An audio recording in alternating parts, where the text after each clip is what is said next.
Welcome to Paranormal or Reality. On today's video, we explore some creepy hitchhiking stories. Now make sure to like and subscribe for more content like this. Let's begin. Story, but it is my parents and two incredibly close family friends. Before I was born, the four of them used to hang out a lot. They would often drive far out into the Mojave Desert to just party, drink around a fire, and have a good time. Anyway, for this story I'm going to call my dad, Conrad, my mom, Stacy, and their friends Brad and Gina. So they drove out into the desert to have a fire. It's summertime, it's hot. Although it is the middle of the night, but it's still definitely not cold. Well, my mom Stacy and her friend Gina were starting to get scared about tarantulas and decided they didn't want to camp out there after all. They decided to start driving back. It was around 2 a.m.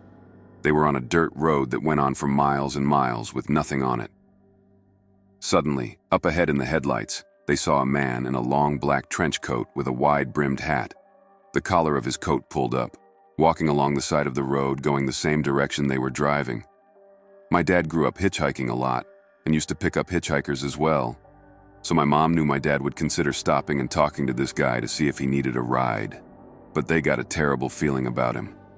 My mom always said that the way he was walking, the way he looked and was dressed, also how he was out in the middle of nowhere, he was just emitting this really messed up energy that felt absolutely terrifying and even evil. Gina felt the same way.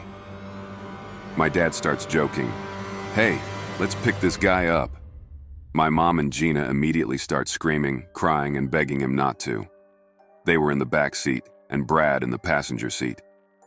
Gina was even punching my dad in the back, screaming, "No, don't stop." I guess my dad slowed way down as he passed him, and they all turned to look at him as they went by. However, the moment that they passed him, he was gone. It was as if he disappeared into thin air. It's not like there were rocks or trees to hide behind. And the weird thing is, I grew up hearing this story from my parents but living far away from their friends. When I was very young, we moved up north, and they lost touch. Although whenever we'd come back to California to visit, we'd always get together with them, and it was like nothing had changed. I moved back here to California as an adult, and I work for Gina now. One of our first conversations when I came back was about the Hat Man. She brought it up, not me. She said word for word the exact same story that my parents always told me growing up. To be honest, I've always secretly feared yet been intrigued by this entity because of their story, then so many more that I have now read online. I couldn't believe it was such a big phenomenon when I first found it on the internet, because I was growing up hearing my parents' story long before the internet existed. First, a brief backstory on my mom and dad. They are both Roma, gypsies, on my mother's side of the family. They have encountered a lot of paranormal activity. I have heard a lot of weird stories throughout my time via listening to my mother's side tell stories late at night. One time in the mid-90s, my mom and dad were driving late at night northbound on I-15 in the middle of the desert from Los Angeles to Las Vegas. If anyone is familiar with this route between Barstow and Vegas, it's pretty desolate, with not a lot of activity, very few exits, no housing or businesses. At one point, my mother seen a guy on the side of the freeway wearing a plaid shirt with blue jeans, holding a briefcase apparently. He was hitchhiking. She immediately said to my dad, "Check this creeper out hitchhiking in the middle of nowhere at night." There was no sign of a broken down car. My dad said, "What do you mean, what guy?" My mom responded, "That guy right there." My father did not see anyone, as my mother insisted there was someone there. He brushed it off, thinking this was just another one of my mother's paranormal encounters. He never really believed in that sort of thing. My mother felt odd. This was very out of place to see someone late at night with no sign of distress. Fast forward about 4 years later, my mom traveled to New York to see her twin sister.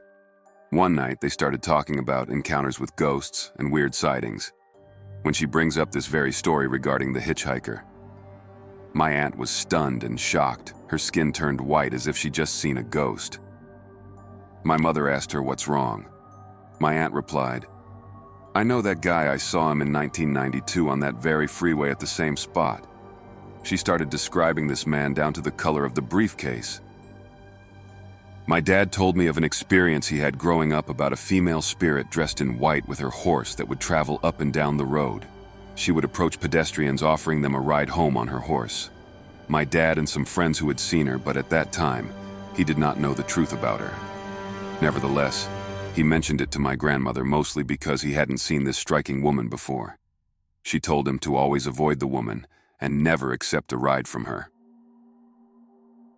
Later that summer, the town's drunk that everyone kind of looked after when he would drink too much was seen by my dad and his brother talking to this strange woman and her horse. Normally, my dad would make sure the man made it home, but since he appeared to be accepting a ride from the lady, he went on to bed. Over the next 2 or 3 days, the gentleman wasn't spotted at any of his local drinking spots, which was extremely odd since he was a terrible alcoholic. Approximately a week later, the man was found. Physically, the old man was fine. However, his mental state was another story.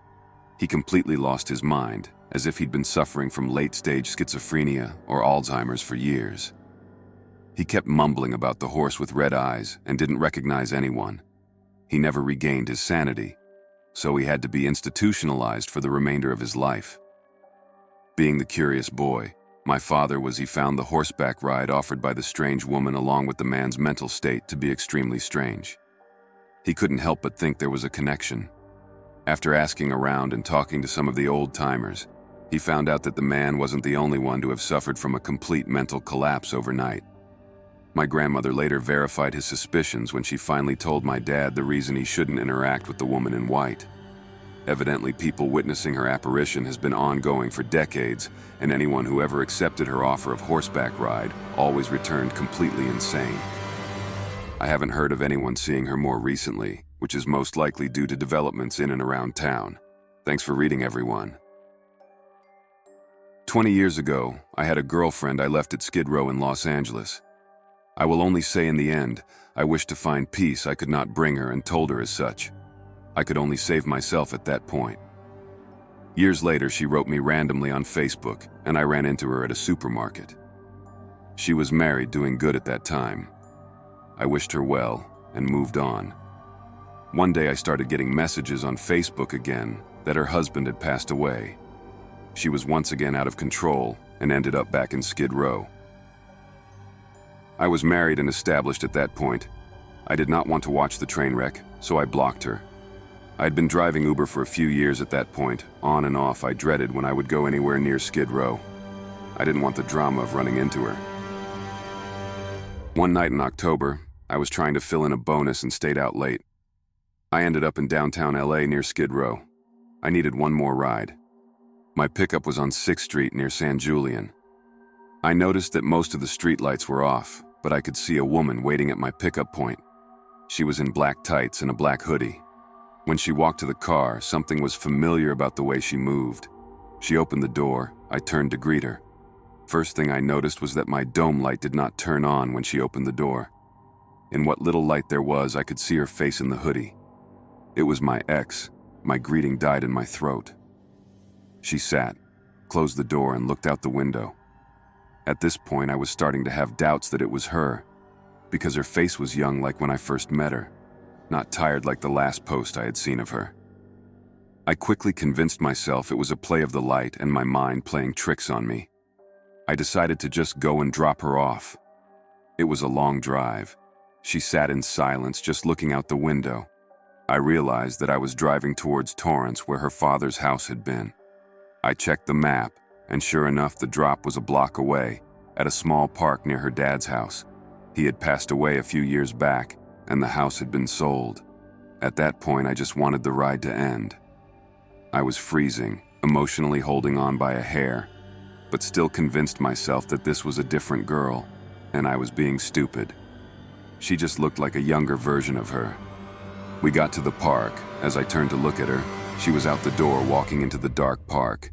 She disappeared into the shadows of the trees. I drove to the next gas station to fuel up to go home. My dome light came on, and I checked the back doors.